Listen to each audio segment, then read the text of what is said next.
तो कैसे हैं आप लोग? I welcome you all on your own YouTube channel Podmarks, and from today onwards we will start part 1, and in that we are going to start chapter 2, Kings, Farmers and Towns, Early States and Economies. कब से कब तक? 600 BCE to 600 C. कहता है king का मतलब जानते हैं जो किंगडम को रूल करता हो, ठीक है, जो मोनार्क हो, फार्मर्स जो हमारे लिए जो है ग्रेन, ठीक है, अनाज ग्रो करते हैं, एंड टाउन जो एक हाईली एडवांस सोसाइटी जहाँ पे बहुत सारे फैसिलिटीज़ अवेलेबल है, उसको हम क्या कहते हैं? सीधे से भाषा में उसको टाउन कहते हैं. अर्ली स्टेट्स का इमरजेंस हो रहा है एंड उस समय क्या इकोनॉमिक्स रहा है. तो अर्ली स्टेट का मतलब क्या कि हम लोग एक बार, ठीक है, पहला चैप्टर अगर आप पढ़े हैं इंडस वैली सिविलाइजेशन, तो एक बार वहाँ पे देख चुके हैं कि वो अर्बन सिविलाइजेशन था, ठीक है, Indus valley civilisation. And urban civilisation होने की वजह से यहाँ पे अच्छे टाउन थे. इन लोगों का अर्बन प्लानिंग के बारे में, ठीक है, हम लोग पढ़ेंगे. तो हड़प्पन सिविलाइजेशन के टाइम वो था फर्स्ट अर्बनाइजेशन का पीरियड. एंड उसके बाद जो है हड़प्पन सिविलाइजेशन जो है 2600 BCE टू 1900 BCE के पीरियड में रहा है. उसके बाद कहता है कि ये जब पीरियड में हड़प्पन सिटीज़ डिक्लाइन किए, तो उसके बाद जो है फिर से दोबारा जो शहर का ग्रोथ है वो 600 BCE के आसपास देखने को मिलता है. अर्ली स्टेट्स जो इमर्ज हो रहे हैं, ठीक है, जहाँ पे स्टेट्स, किंगडम्स, एम्पायर्स बनने स्टार्ट हो रहे हैं, तो ये 600 BCE के बाद से आपका फिर से ये डेवलपमेंट होने को देखने को मिल रहा है. तो इसीलिए यहाँ पे लिखा है कि अर्ली स्टेट्स यानी कौन से? तो 600 BCE के आसपास जो सेकेंड अर्बनाइजेशन का फेज़, ये वाला जो फेज़ है ना, ये सेकेंड अर्बनाइजेशन का फेज़ है. इससे पहले इंडस वैली सिविलाइजेशन में फर्स्ट अर्बनाइजेशन हो चुका था, जहाँ पे बड़े बड़े शहर थे. दूसरा अर्बनाइजेशन है 600 BCE से ये के बाद, जहाँ पे बड़े बड़े स्टेट्स, किंगडम्स, एम्पायर्स का इमरजेंस हो रहा है. एंड इस समय का इकोनॉमिक्स क्या है, कब से कब तक का? 600 BCE टू 600 CE का, यानी अराउंड जो है 1200 ईयर्स का, ठीक है, 1200 ईयर्स के टाइम का जो है उससे हम लोग देखने वाले हैं. तो कहता है कि after the decline of Indus valley civilisation, कि इंडस वैली सिविलाइजेशन का 2900 BCE के आसपास डिक्लाइन होना स्टार्ट हो गया था. एंड इसके बाद इसको फॉलो करते हुए जो नेक्स्ट 1500 ईयर्स रहा, ठीक है, कि अगला जो 1500 यानी 1900 से देखेंगे तो 400 BCE तक जो है, तो ये जो इंडियन सब कॉन्टिनेंट, हम लोग जब बात कर रहे हैं तो बार बार हमें सब कॉन्टिनेंट मतलब इंडियन सब कॉन्टिनेंट, आज के जैसा जो है टेरिटोरियल डिवीज़न था नहीं कि पाकिस्तान अलग है, ठीक है, बांग्लादेश अलग है, ठीक है, इंडिया अलग है, नेपाल अलग है. तो कहता है हम इंडियन सब कॉन्टिनेंट लेकर के पूरा पढ़ रहे हैं. तो कहता है कि आज के जैसा जो है प्रेजेंट डे जैसा नेशन बाउंड्री है वैसा था नहीं, ठीक है, अलग अलग स्टेट एग्जिस्ट कर रहे थे, लेकिन इस तरह से जो है अलग अलग कंट्री नहीं था. कहता है इस सब कॉन्टिनेंट में after decline of Indus valley civilisation जो अगला 1500 साल रहा, उस समय बहुत तरह के जो है डेवलपमेंट देखने को मिला, कि नेक्स्ट 1500 ईयर्स में बहुत सारे डेवलपमेंट देखने को मिला. एंड इनमें क्या डेवलपमेंट था? तो ये वो टाइम है जिस समय ऋग्वेदा को कंपोज कर रहे हैं. कौन? तो ब्राह्मण जो है ऋग्वेदा को कंपोज कर रहे हैं. कहाँ पे? तो जो इंडस एंड इट्स ट्रिब्यूटरीज वाले रीजन में, ठीक है, इंडस और इसके आसपास वाले जो रीजन में ब्राह्मण्स रह रहे थे, वो लोग क्या कर रहे थे? ऋग्वेदा कंपोज कर रहे थे. It is the first text to be composed. उसके बाद आप देखेंगे कि पहला डेवलपमेंट देखने को मिला कि ऋग्वेदा का कंपोज हो रहा है. कहाँ पे? तो इंडस एंड इसके ट्रिब्यूटरीज के आसपास बाय ब्राह्मण्स. किस लैंग्वेज में? संस्कृत लैंग्वेज में. इसके बाद कहता है कि सब कॉन्टिनेंट में अलग अलग प्लेसेस पे जो है एग्रीकल्चरल सेटलमेंट्स देखने को हमें मिल रहा है, ठीक है, कि इमरजेंस ऑफ, ठीक है, emergence of agricultural settlements in various parts of the sub continent, जैसे नॉर्थ इंडिया में Deccan plateau and some parts of Karnataka. इन सारे प्लेसेस पे जो है हमें एग्रीकल्चरल सेटलमेंट का डेवलपमेंट देखने को, ठीक है, एविडेंस मिल रहा है कि जहाँ लोग जो है फार्मिंग पे ज़्यादा ध्यान दे रहे हैं. ये सब के अलावा कहता है कि Deccan plateau and further south वाले रीजन में देखेंगे कि एग्रीकल्चरल सेटलमेंट हो रहा है. इसके साथ साथ जो है पेस्टोरलिज्म जो है वो एग्जिस्ट कर रहा है. बीच में जो है ना वैदिक एज के बारे में बुक हटा दिया है 1900 के बाद जो, ठीक है, 600 से पहले तक 1500 से 600 BCE तक जो है वैदिक एज उसको हटा दिया. नहीं तो वहाँ समझ में आता कि वो रूरल लोग थे, ठीक है, रूरल कल्चर को फॉलो कर रहे थे, वहाँ पे पेस्टोरलिज्म ये सब ज़्यादा डोमिनेट कर रहा था, सेटल एग्रीकल्चर ये सब नहीं था. तो इस समय क्या हो रहा है? 600 BCE के आसपास एग्रीकल्चरल सेटलमेंट देखने को मिल रहा है, लेकिन साथ ही साथ जो है पेस्टोरल पॉपुलेशन जो है वो डक्कन एंड उसके साउथ वाले रीजन में ये कंटिन्यू रहे. इसके अलावा एक और क्या डेवलपमेंट देखने को मिलता है कि new modes of burial, burial यानी जो डेड बॉडी है उनको जो बरी करने का तरीका है, एक नया तरीका डेवलपमेंट हो रहा है, स्पेशली कौन से रीजन में, तो सेंट्रल एंड साउथ इंडिया वाले रीजन में। यहाँ पे एक नया तरीका देखने को मिल रहा है कि बरियल्स को किस तरह से बरी किया जा रहा है। क्या किया जा रहा है बरी को, तो इस तरह से जो है बरियल्स को अगर हम बरी कर रहे हैं तो बरी करने के बाद यहाँ पे एक सिंगल लार्ज स्टोन जो है इसके ऊपर रख दिए, या इसके चारों तरफ जो इस तरह का जो स्टोन से जो है इसको घेर दिए। इसको क्या बोलते हैं हम लोग, इसको बोलते हैं मेगालिथ। मेगा का मतलब होता है लार्ज, ठीक है, एंड लिथ का मतलब होता है लिथोस स्टोन। तो एक बड़ा पत्थर को जो है जहाँ पे बरियल से वहाँ पे रख दे रहे हैं या उसके चारों तरफ से घेर दे रहे हैं, आइडेंटिफाई करने के लिए, मार्क करने के लिए कि किसका डेड बॉडी है। तो ये यहाँ पे एक और डेवलपमेंट देखने को मिल रहा है। ये कब हो रहा है आपका, फर्स्ट मिलेनियम बीसी। मिलेनियम का मतलब होता है 1000 ईयर, तो 1000 बीसी के आसपास जो है ये सेंट्रल एंड साउथ इंडिया में देखने को मिल रहा है, जहाँ पे बरियल्स के ऊपर जो है या बरियल्स के चारों तरफ जो है हम क्या कर रहे हैं, स्टोन से जो है घेर रहे हैं। मेगालिथ का एज इसको बोला जाता है। एंड एक चीज़ और देखने को मिला क्या, कि जब बरियल्स को बरी किया जाता था तो शायद ये लोग जो है रीबर्थ में बिलीव करते थे, इसी वजह से शायद ये लोग जब डेड बॉडी को बरी कर देते तो उसके साथ बहुत सारे टूल्स एंड वेपन्स जो है बरी कर देते थे, कि जो आदमी मरा है उसके साथ ये सारे भी जो है चीज़ें हम दे रहे हैं, शायद अगले जन्म में जो है यूज़ हो, या इसके बाद जहाँ पे इनका बर्थ होगा वहाँ पे यूज़ कर सके। ये सारे जो है कब है, तो after decline of Indus valley civilisation ये सारे चेंजेस, ये सारे प्रैक्टिसेस देखने को मिल रहा है। आगे कहता है कि 6th सेंचुरी ऑनवर्ड्स आप देखेंगे तो 6th सेंचुरी बीसी ऑनवर्ड्स जो है और भी डेवलपमेंट देखने को मिल रहा है, और भी जो है डेवलपमेंट जो है लोग परसीव किए कि यहाँ पे और भी चेंजेस आ रहा है। तो क्या चेंजेस आ रहा है 6th सेंचुरी बीसी के ऑनवर्ड्स, तो कहता है कि ये वो पीरियड है जिस समय सेकेंड अर्बनाइजेशन हो रहा है, सेकेंड अर्बनाइजेशन हो रहा है, ठीक है। अर्ली स्टेट्स जो है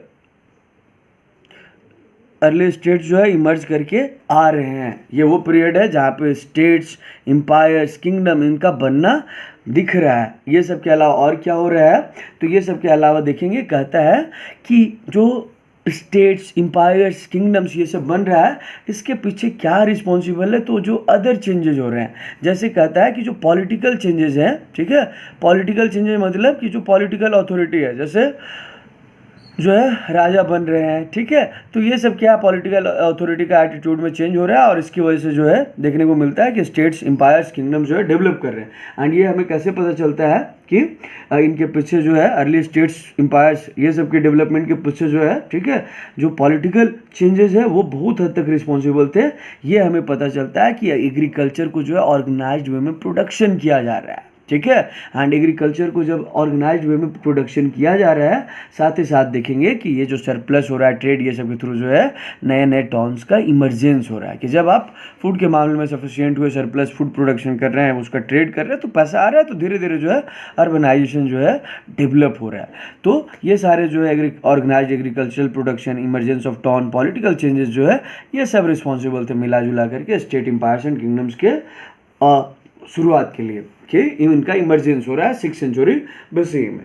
अब इनके बारे में कैसे पता चलता है, तो हिस्ट्री पढ़ रहे हैं। इससे पहले 2 चैप्टर हम लोग पढ़ चुके हैं, ये तीसरा चैप्टर है हिस्ट्री का हमारा। तो आप ऑलरेडी जानते हैं कि हिस्ट्री पढ़ने के लिए हमें सोर्सेज की रिक्वायरमेंट होती है। कहता है यहाँ पे जो सोर्सेज हिस्टोरियंस यूज़ किए हैं उसमें क्या क्या है, कि ये जो डेवलपमेंट्स हो रहे हैं, इन डेवलपमेंट्स को समझने के लिए जो है हिस्टोरियंस यूज़ किए हैं इंस्क्रिप्शंस। इंस्क्रिप्शन क्या है, something written on hard surface, जैसे स्टोन सरफेस के ऊपर, मेटल सरफेस के ऊपर या वॉल के ऊपर जो लिखा हुआ है उसको इंस्क्रिप्शन कहते हैं। इसके अलावा जो टेक्स्ट अवेलेबल है, क्वाइंस, ठीक है, क्वाइंस की स्टडी को न्यूमिस्मैटिक्स बोलते हैं, वो आगे पढ़ेंगे। ये सब जो है, ठीक है, विजुअल मटेरियल्स जैसे इमेज हो गया, स्कल्पचर हो गया, ठीक है, आर्किटेक्चर हो गया, ये सारे सोर्सेज जो है हमें बताते हैं, ठीक है, कि ये जो कॉम्प्लेक्स डेवलपमेंट हो रहा है या कॉम्प्लेक्स चेंजेज हो रहा है उसके पीछे क्या रिस्पॉन्सिबल था। लेकिन हमें याद रखना है कि ये इतना भी अच्छा नहीं है कि हमें जो है पूरा इंटायर स्टोरी बता दे। क्यों भैया, तो बहुत सारी चीज़ें जो है फ्रैगमेंट हो चुके हैं, या बहुत चीज़ें जो है मिसप्लेस हो चुके हैं, ठीक है, एंड बहुत चीज़ों को जो है अभी तक भी हम पढ़ नहीं पाए, खोज नहीं पाए, तो इसीलिए जो है हमें इंटायर स्टोरी नहीं पता चलता है। हाँ, लेकिन जितना सफिशिएंट चाहिए जानने लायक जो है तुम्हारे, जिससे एक बेसिक अंडरस्टैंडिंग डेवलप हो सके, उतना जो है स्टोरी हमें पता चल जाता है इनसे। आगे कहता है कि अब जो है Prinsep and Priyadarshi, Prinsep and Priyadarshi, भैया प्रिंसेप कौन, तो जेम्स प्रिंसेप, जो ईस्ट इंडिया कंपनी का, ठीक है, ऑफिसर है, जो कहाँ काम कर रहा है, तो an officer in the mint of East India Company. ये हो गया प्रिंसेप। प्रियदर्शी कौन? अशोका, मौर्य डायनेस्टी का एक जो सबसे पावरफुल रूलर रहा, चंद्रगुप्त मौर्य का पोता, बिंदुसार का बेटा, ठीक है। अशोका को जो है बहुत सारे इंस्क्रिप्शंस में प्रियदर्शी, देवानाम पीएम, इस नाम से उसको रेफर किया गया। तो इन दोनों का क्या रिलेशन है भाई, इसीलिए लिखा प्रिंसेप एंड प्रियदर्शी। कहता है कि सम इंडिया में देखोगे कि एक इंस्क्रिप्शंस के फील्ड में या एपिग्राफी के फील्ड में जो है बहुत बड़ा डेवलपमेंट देखने को मिला, या बहुत बड़ा, ठीक है, हमें अचीवमेंट मिला। वो कब? 1830s के टाइम में। ये वो पीरियड है जिस समय जेम्स प्रिंसेप क्या कर रहा है, जो ब्राह्मी एंड खरोष्ठी स्क्रिप्ट, जिसमें ज़्यादातर जो अर्लीस्ट जो इंस्क्रिप्शंस है, ठीक है, अर्लीस्ट क्वाइंस है, उनके ऊपर जो लैंग्वेज, उनको लिखने के लिए जो स्क्रिप्ट यूज हुआ है वो ब्राह्मी एंड खरोष्ठी स्क्रिप्ट में ही ज़्यादातर जो क्वाइंस एंड इंस्क्रिप्शंस है वो लिखे हुए हैं। तो जेम्स प्रिंसेप जो है ब्राह्मी एंड खरोष्ठी स्क्रिप्ट को क्या कर लेता है? डेसिफर कर लेता है, इसको पढ़ लेता है, और इसको पढ़ने से जो है क्या है, तो हमें जो हिस्ट्री का जो है एक नया चैप्टर स्टार्ट होता है, एक नया अध्याय शुरू हो जाता है। कहता है कि जो अर्लीस्ट इंस्क्रिप्शंस में है वो पढ़ता है कि बहुत सारे इंस्क्रिप्शंस जो है वो एक ऐसे किंग के बारे में मेंशन कर रहे हैं जिसका नाम जो है प्रियदर्शी मतलब प्लेजेंट टू बिहोल्ड, देखने में जो प्रिय हो, ठीक है, उस तरह का नाम से जो है इसको संबोधित किया गया है। एंड आगे देखोगे कि बहुत सारे इंस्क्रिप्शंस वो बता रहे हैं कि एक कौन राजा है, ठीक है, प्रियदर्शी। एंड इसके बाद कहते हैं कि इसी के प्रियदर्शी के बारे में बहुत सारे जो इंस्क्रिप्शंस है वो बताते हैं कि इस प्रियदर्शी का नाम जो है अशोका है। ये प्रियदर्शी कौन है? प्रियदर्शी किंग जो है वो अशोका है, one of the famous ruler, ठीक है, नोन फ्रॉम बुद्धिस्ट टेक्स्ट में जो है, ठीक है, एक फेमस रूलर जिसके बारे में बहुत मेंशन किया हुआ है, एग्जेजरेट करके, बढ़ा चढ़ा करके, वो अशोका है। यही अशोका कौन है? प्रियदर्शी। अब बुद्धिस्ट टेक्स्ट में क्यों मेंशन किया हुआ है, तो थोड़ा सा आप देखेंगे कि अशोका जो है, ठीक है, कलिंगा को जीतने के बाद उस समय बहुत मैसेकर होता है, एंड उसके बाद जो है वो डिसाइड करता है बुद्धिज्म को अडॉप्ट करना, एंड बुद्धिज्म को अडॉप्ट करके जो है फिर वो क्या करता है, तो उसका स्प्रेड करता है। तो आगे पढ़ेंगे, तो इसीलिए बुद्धिस्ट टेक्स्ट में उसके बारे में बहुत कुछ एग्जेजरेट करके भी एंड बहुत सारे जो है ट्रूथ है उनको मेंशन किया हुआ है। तो ये है अशोका जिसको प्रियदर्शी कहते हैं। अब जब हमें ये बात पता चला कि अच्छा यहाँ पे अशोका जैसा जो है कोई रूलर रहा है, ठीक है, जिसके बारे में बुद्धिस्ट टेक्स्ट में बहुत मेंशन किया हुआ है, प्रियदर्शी के नाम से जो है इंस्क्रिप्शंस में मेंशन किया हुआ है, दोनों जो है सेम ही रूलर है, ठीक है। तो कहता है it gave new direction of to investigation, ठीक है, कि जो अर्ली इंडियन पॉलिटिकल हिस्ट्री है ना, ठीक है, अर्ली इंडियन पॉलिटिकल हिस्ट्री, कि अब जो है भैया यहाँ से जो है हमें एक नया मटेरियल मिल गया, मसाला मिल गया, किसके बारे में, तो इंडियन का जो है पॉलिटिकल हिस्ट्री जानने के लिए। और इसी में देखोगे जो इंडियन एज वेल एज जो है तुम्हारा, ठीक है, यूरोपियन स्कॉलर्स हैं, अब वो इसमें इंटरेस्ट लेना स्टार्ट किए, एंड उन्होंने जो है जो इंस्क्रिप्शंस था, जो टेक्स्ट अलग अलग लैंग्वेजेज में जो लिखा हुआ था, उसको ये लोग पढ़ना स्टार्ट किया, एंड उसको पढ़ करके they try to reconstruct the major, ठीक है, lineages of major ruling dynasty जो तुम्हारा उस समय रूल किए थे। एंड ये इसमें जो है बहुत हद तक वो सफल भी रहे, ठीक है। बाद में देखोगे 20th सेंचुरी आते आते, ठीक है, कि हमारे पास इंडियन सब कॉन्टिनेंट का जो एक पॉलिटिकल हिस्ट्री था वो एक तैयार हो गया कि कौन कौन डायनेस्टीज रूल किए, ठीक है, कौन कितना टाइम पीरियड में रहा। तो हमारे पास जो है 20th सेंचुरी तक जो है इंडिया का जो है पॉलिटिकल हिस्ट्री तैयार हो गया, जिसको हम पढ़ करके समझ सकते थे अर्ली स्टेट में रूल करने वाले कौन थे। आगे कहता है कि जैसे देखोगे अब हिस्ट्री का मतलब जो है लोग अभी भी क्या मानते हैं कि भैया मेमोराइज करना, रेटाफिकेशन है, ठीक है, 4 को वो याद कर लिए, battle of Buxar, battle of Plassey, battle of Panipat, उसके बाद उनको लगता है हिस्ट्री का भैया हम क्या आता है। तो भैया ये पॉलिटिकल हिस्ट्री है, अकबर, ठीक है, औरंगजेब, इसके बारे में याद कर लिए तो अपने आप को अरे हमको पूरा हिस्ट्री आता है। तो ये हिस्ट्री का एक बहुत छोटा सा पार्ट है पॉलिटिकल हिस्ट्री, जो आप एसएससी, रेलवे, ये सब के लिए पॉलिटिकल हिस्ट्री में याद करते हैं, ठीक है, फैक्चुअल याद करते हैं, लेकिन हिस्ट्री जो है उसके बियॉन्ड है, चीज़ों को समझना होता है। तो कहता है कि ये सब होने के बाद हिस्टोरियंस जो है अपना शिफ्ट जो है, ठीक है, वो जो है अब चेंज कर दिए कि पॉलिटिकल हिस्ट्री तो खोज लिए, पॉलिटिकल लिनिएज जो डायनेस्टीज है उनको खोज लिए, कौन कब से कब तक रूल कर रहा है। अब कहता है कि हिस्ट्री इसके बियॉन्ड है, एंड इसके बियॉन्ड क्या है, तो वो जो है अपना जो फोकस था पॉलिटिकल हिस्ट्री से जो है शिफ्ट करके किधर चेंज करना स्टार्ट किए, whether there were connections between political changes and economic and social developments, की जो पॉलिटिकल चेंजेस हो रहा था क्या उसके एंड जो इकोनॉमिक सोशल डेवलपमेंट्स हो रहा था दोनों के बीच में कोई रिलेशन है। एक पार्ट ये एंड दूसरा पार्ट ये कि इकोनॉमिक एंड सोशल डेवलपमेंट हो रहा है एंड पहला पॉलिटिकल चेंज है, ये दोनों के बीच में क्या कोई कनेक्शन था, रिलेशन था। तो हाँ, अगर पॉलिटिकल चेंजेज होता है तो इकोनॉमिक एंड सोशल डेवलपमेंट होता है, या इकोनॉमिक सोशल डेवलपमेंट होगा तो पॉलिटिकल चेंजेज होगा। इनके बीच में जो है बाद में जो है पढ़ने के बाद समझ में आया कि हाँ इनके बीच में जो है क्या है, लिंक है, लेकिन हमेशा जो है सीधा सीधा सिंपल या डायरेक्ट लिंक नहीं है। ठीक है, एक दूसरे से जुड़े हुए हैं। ठीक है, देखो इकोनॉमी में डेवलप हो रहा है तो इकोनॉमिकली जो पावरफुल होते हैं वो धीरे धीरे पॉलिटी को डोमिनेट करते हैं, या जो पॉलिटिकली डोमिनेट कर रहे होते हैं वो इकोनॉमी के ऊपर कंट्रोल करते हैं, सोसाइटी में उनका पोजीशन अपर होता है। तो कहता है इनके बीच में लिंक तो था, वेरी सून दे रियलाइज, लेकिन ये जो लिंक है हमेशा सिंपल या डायरेक्ट नहीं होता था। अब जो हमें आगे स्टार्ट करना है वो क्या है, the earliest states. Earliest state कहता है 6th century BC is often regarded as major turning point in early Indian history। Early Indian history में क्या है, 6th century BC को बहुत बड़ा टर्निंग पॉइंट कंसीडर किया जाता है। क्यों भैया, तो ये वो पीरियड है जिस समय इमरजेंस हो रहा है किनका, अर्ली स्टेट्स का। ठीक है, सिटीज़ का इमरजेंस हो रहा है, फिर से सेकेंड अर्बनाइजेशन का फेज आ रहा है। इस समय वो टाइम है जिस समय आयरन हमें पता चल गया है। ठीक है, ब्रॉन्ज एंड कॉपर टूल ये सब जो है, ठीक है, उस सबको रिप्लेस करके हम ज़्यादा जगह पे जो है तुम्हारा आयरन का यूज़ कर रहे हैं। ये सब के अलावा क्या है, क्वाइनेज का डेवलपमेंट हो चुका है। ठीक है, जिनको पंच मार्क क्वाइंस बोलेंगे, सबसे ओल्डेस्ट क्वाइन को। तो ये सब सारे चेंजेस हो रहा है, और ये सब के चेंजेस तो हो ही रहा है। इन सब के चेंजेस के अलावा साथ साथ क्या हो रहा है, तो थॉट में भी, ठीक है, डाइवर्स सिस्टम ऑफ थॉट जो है डेवलप कर रहा है। बुद्धिज्म एंड जैनिज्म इमरजेंस में आ रहा है, जिनके बारे में हम चैप्टर 4 में पढ़ने वाले हैं। तो कह रहा है 6th century BC को हम क्या कहते हैं, मेजर टर्निंग पॉइंट कहते हैं। क्यों, क्वेश्चन पूछता है 3 नंबर में। तो ये वो टाइम पीरियड है जिस समय अर्ली स्टेट्स का इमरजेंस हो रहा है, नए नए सिटीज़ जो है ग्रो कर रहे हैं। इस समय आयरन का यूज बढ़ रहा है, जो हम कॉपर एंड जो तुम्हारा ब्रॉन्ज टूल है उसको रिप्लेस कर रहे हैं।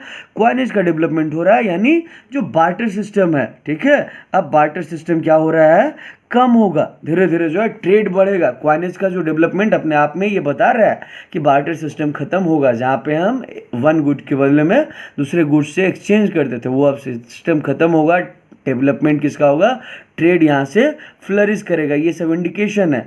ये सब के अलावा क्या हो रहा है कि इकोनॉमी में चेंजेज आ रहा है, पॉलिटी में चेंजेज आ रहा है, साथ ही साथ कहता है रिलीजियस बिलीफ एंड थॉट में भी चेंजेस देखने को मिलता है, जहाँ पे बुद्धिज्म एंड जैनिज्म जैसे जो है तुम्हारा फिलोसफी इमर्ज करके आ रहे हैं, जो बाद में नए रिलीजन के फॉर्म में इमर्ज करेंगे। ये सब के अलावा क्या कहता है कि ये वो टाइम है जिस समय जो 16 स्टेट जो इमर्ज करके, अर्ली स्टेट्स इमर्ज करके आ रहे हैं। तो कहता है इस समय 16 स्टेट्स इमर्ज करके आए, जिनको महाजनपदाज बोलते हैं। ठीक है, अब ये महाजनपदाज के बारे में जो है, ठीक है, कि महाजनपदाज जो है 2 तरह के थे। क्या, एक जो तुम्हारा किंग रूल करता था, ठीक है, मोनार्की वाला सिस्टम। दूसरा कहता है जहाँ पे ग्रुप ऑफ पीपल मिल करके रूल करते थे, जिसको ओलिगार्की बोलते हैं। ओलिगार्की का मतलब जो क्या होता है कि जहाँ पे एक अकेला आदमी नहीं बल्कि ग्रुप ऑफ पीपल मिल करके जो है रूल करते हैं, कि 5 लोग 10 लोग मिल करके जो है रूल कर रहे हैं। तो इसको क्या बोलते थे, गण या संघ। और इस तरह के स्टेट को क्या बोलते थे तुम्हारा, ठीक है, वही किंगडम हो गया। ठीक है, जहाँ पे किंग रूल कर रहा है। ठीक है, एंड दूसरा जहाँ पे किंग रूल नहीं कर रहा है, ठीक है, जहाँ पे कुछ लोग मिल करके रूल कर रहे हैं, कलेक्टिव डिसीजन ले रहे हैं, उसको क्या बोला गया, गणा या संघ। ऐसे को बोलते हैं रिपब्लिकन स्टेट भी। तो ये कॉन्सेप्ट जो है, ठीक है, हमारे यहाँ पे था, जहाँ पे बैठ करके साथ में डिसीजन लेते थे। ये जो ओलिगार्कीज के जो मेंबर थे उनको कलेक्टिवली जो है राजाज बोला जाता था। आगे कहता है कि ये जो बौद्ध, ये बुद्धिज्म के फाउंडर जो है, ठीक है, कौन, गौतम बुद्धा। जैनिज्म के 24 जो तीर्थंकर है, महावीर जैन, ये दोनों भी इसी तरह का गण और संघ वाले स्टेट से बिलोंग करते थे। आगे देखोगे कि कुछ इंस्टेंसेस में, जैसे देखोगे बज्जी जैसी जगह पे, वहाँ पे कहते हैं कि कुछ जो चीज़ें थी उनका कलेक्टिवली जो है राजा जो है कुछ रिसोर्सेज के ऊपर कलेक्टिवली कंट्रोल करते थे। जैसे लैंड हो गया, लैंड के ऊपर राजा का कंट्रोल होता था। ठीक है, जो सारे राजाज हैं मिल करके जो इन रिसोर्सेज को जो है कलेक्टिवली कंट्रोल करते थे। आगे कहता है कि इनके बारे में जो है, ठीक है, हिस्ट्री रिक्रिएट करना जो है थोड़ा मुश्किल है। क्यों भैया? तो यहाँ पे जो ये गनाज या संगाज के बारे में हमारे पास बहुत ज़्यादा सोर्सेस नहीं है जिसको पढ़ के हम इनके हिस्ट्री को रिक्रिएट कर सके, ठीक है। लेकिन उसके बावजूद जो है हिस्टोरियंस ये अनुमान लगाते हैं कि बहुत सारे जो गण संघ थे, गण या संगाज थे, ठीक है, वो तुम्हारा 1000 ईयर्स तक तुम्हारा जो है चले होंगे, ठीक है। आगे कहता है हर एक जो महाजनपदाज है सबका अपना कैपिटल सिटी होता था। जैसे मगध का कैपिटल पाटलिपुत्र, ठीक है। तो हर एक जो है क्या बोलते हैं कि हर एक महाजनपदाज का उससे पहले जो है राजगीर था, ठीक है, बाद में कैपिटल शिफ्ट किया गया।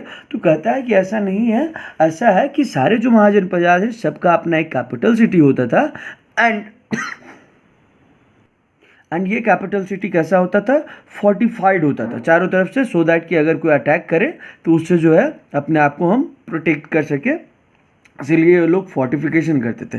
साथ ही साथ इस समय जो है देखोगे कि जो है परमानेंट ये लोग आर्मी रखना शुरू कर रहे हैं। आर्मी के अलावा अब बड़े बड़े स्टेट्स जो है डेवलप कर रहे हैं, तो इसके अलावा हमें क्या चाहिए?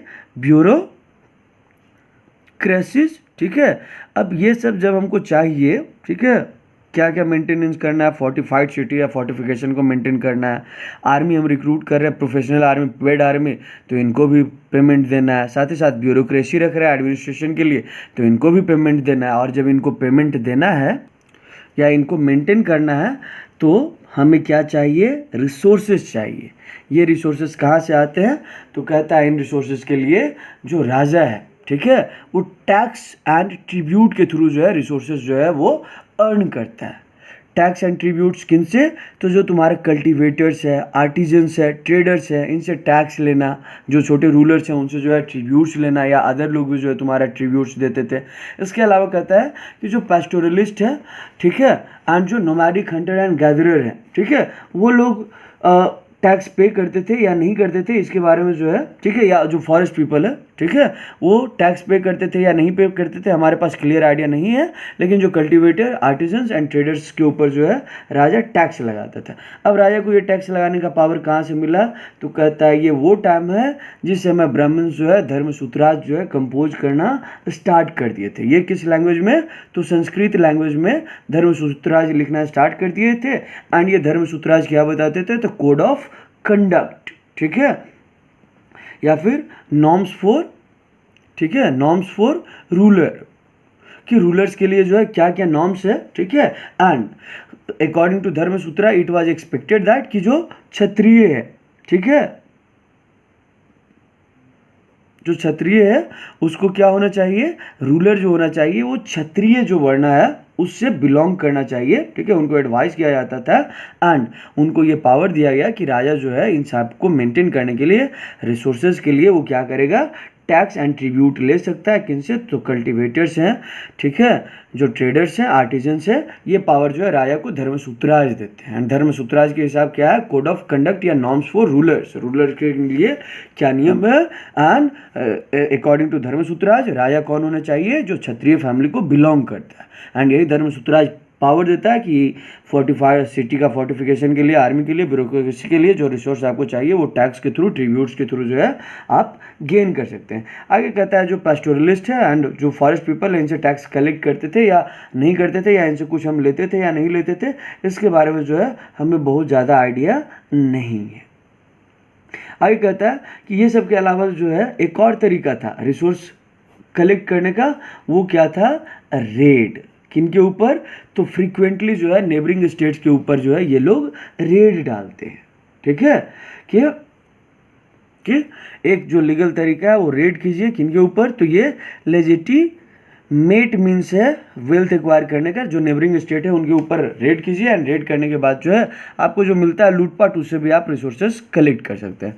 और इसी तरह से जो है साथ ही साथ एग्रीकल्चर का प्रॉस्पेरिटी की वजह से जो है कुछ जो स्टेट है वो क्या होते गए? रिच होते गए। And they maintained regular army and bureaucracy, ठीक है, कि कुछ जो है धीरे धीरे रीच होते गए, पावरफुल होते गए, एंड उन्होंने जो है रेगुलर या परमानेंट जो है आर्मी एंड ब्यूरोक्रेसीज जो है मेंटेन किया, ठीक है, उनको जो है सैलरी पे किया। एंड कुछ जो अदर स्टेट थे अभी भी जो है वो मिलिशिया के ऊपर जो है डिपेंडेंट थे, ठीक है।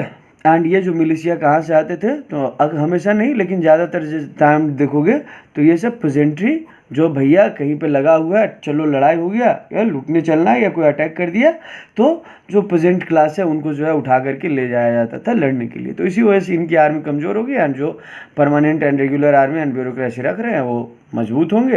एंड बाद में इन सारे जो छोटे छोटे स्टेट्स हैं या अदर जनपदाज हैं उन सबको जो है टॉपल अप करते जाएंगे एंड धीरे धीरे जो है एक बड़ा एम्पायर का ग्रोथ होगा, जिसको हम कहते हैं मगध एम्पायर। मगध के बारे में कहा जाता है it was the first among the 16। अब क्यों बोला जाता है, we will discuss the same in next class.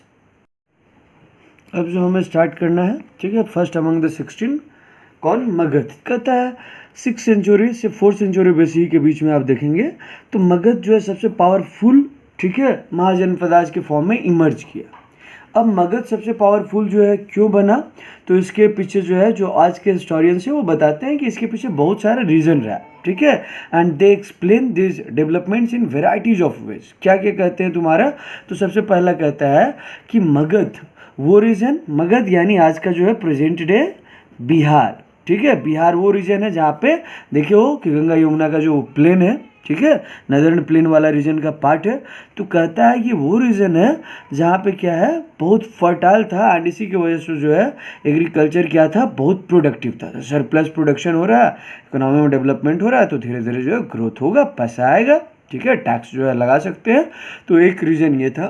दूसरा कहता है कि ये वो रीजन है जहाँ पे देखोगे आज का झारखंड, ठीक है, तो झारखंड में जो है बिहार का ही पार्ट था और मगध एम्पायर का में आते थे, देखोगे कि यहाँ पे क्या था, आयरन माइंस था and which was easily accessible for the rulers of Magadh. And जब इजीली एक्सेसिबल था, ठीक है, तो ये क्या किए, यहाँ से इनको रिसोर्सेस मिला जिससे ये मजबूत टूल्स एंड वेपन्स बना सकते थे, ठीक है। ब्रॉन्ज एंड कॉपर के कंपैरिजन में जो है आयरन का टूल्स बहुत ही मजबूत होता था। तो इनके पास जो है लड़ने के लिए टूल्स एंड वेपन्स बना करके, ठीक है, कि हम क्या कर रहे हैं, टूल से जो है फॉरेस्ट क्लियर कर रहे हैं, ठीक है, एक्सपेंशन कर रहे हैं। एग्रीकल्चर में देखोगे कि जब आयरन का यूज़ होने लगा, आयरन टूल्स का यूज़ होने लगा, जो प्लॉ में लगा होता है, ठीक है, वो सब तुम्हारा जो है एग्रीकल्चर में बहुत हेल्प किया, वेपन्स लड़ने में हेल्प किया। तो आयरन का यूज़ हो रहा है, आयरन इजीली अवेलेबल है, तो आयरन भी बहुत हद तक इनका डेवलपमेंट में हेल्प कर रहा है। आगे पढ़ेंगे आयरन का यूज़ कैसे सपोर्ट किया, अभी जो बताया वो काफ़ी है।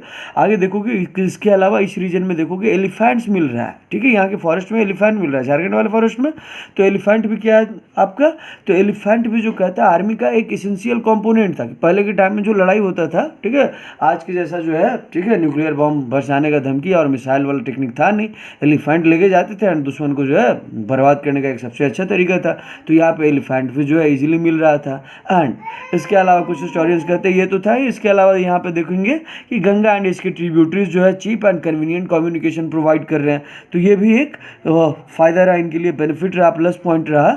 ये सब तो ठीक है। आगे कहता है कि जो कुछ जैना एंड बुद्धिस्ट टेक्स्ट है, जो अर्लीस्ट जैना एंड बुद्धिस्ट टेक्स्ट हैं, ये बताते हैं, ठीक है, कि ये सारे फैक्टर्स के अलावा जो सबसे मेन फैक्टर रहा वो क्या है, ठीक है, तो पॉलिसीज ऑफ इंडिविजुअल, कौन, जो रूलर है, ठीक है, उसका पॉलिसीज जो है इसके पीछे सक्सेसफुल रहा कि इतना बड़ा स्टेट बना। कैसे, तो ये कैसे किंग थे, रूथलेसली एम्बिशियस किंग। जैसे बिंबिसार को देखोगे, बिंबिसार के बाद जो है अजात शत्रु आता है, अजात शत्रु के बाद महापद्मनंद आता है। ये सारे बहुत एम्बिशियस रूलर थे, कुछ भी करने के लिए तैयार थे एंड बहुत पावरफुल भी थे, बहुत बड़ा टेरिटोरियल जो है एक्सपेंशन किए।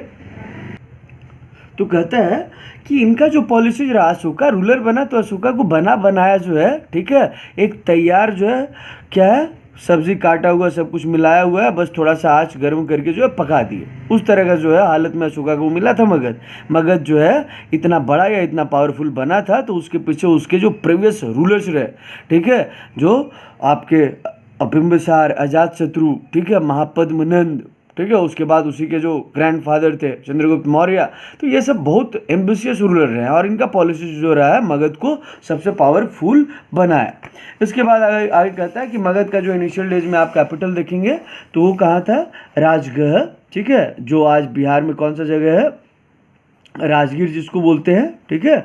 आज कहता है ये पहले जो है मगध का जो है फर्स्ट कैपिटल रहा है, पहले जो है इनिशियल कैपिटल यहीं पे था, जिसका मतलब राजगृह मतलब हाउस ऑफ द किंग, राजा का घर होता है हिंदी में ना, तो हाउस ऑफ द किंग ये था यहाँ पे जो है पहले कैपिटल था। कहता है ये कहाँ पे लोकेटेड था, तो अमंग हिल, चारों तरफ से जो आपका हिल से सराउंडेड था। उसके बाद कहते हैं कि 4th सेंचुरी जो है, ठीक है, बीसी में हम क्या किया कि उन्होंने जो है कैपिटल को शिफ्ट किया और कहाँ पे ले आया, पाटलिपुत्रा, जिसको आज हम क्या करते हैं, पटना, बिहार का अभी का जो कैपिटल है उसी समय जो है, ठीक है, 4th सेंचुरी बीसी में जो है मगध का कैपिटल बन गया था, ठीक है। एंड ये किस लिए, the commanding routes of communication along the Ganga, पढ़े ना, गंगा एंड इसका ट्रिब्यूटरी जो है cheap and convenient transportation provide कर रहा था, तो उसका फायदा ये लोग भी उठाना चाहता था और इसीलिए जो है राजगढ़ से जो हिल से सराउंडेड था कि अटैक उटैक से जो बच जाएगा, दुश्मन पहले ही दिख जाएगा, तो इसके लिए जो है ये रहा कैपिटल, बाद में ये पाटलिपुत्र शिफ्ट किया एंड इस तरह से जो है मगध का राइज हुआ। Thank you. Like, share and subscribe. We'll meet in next class.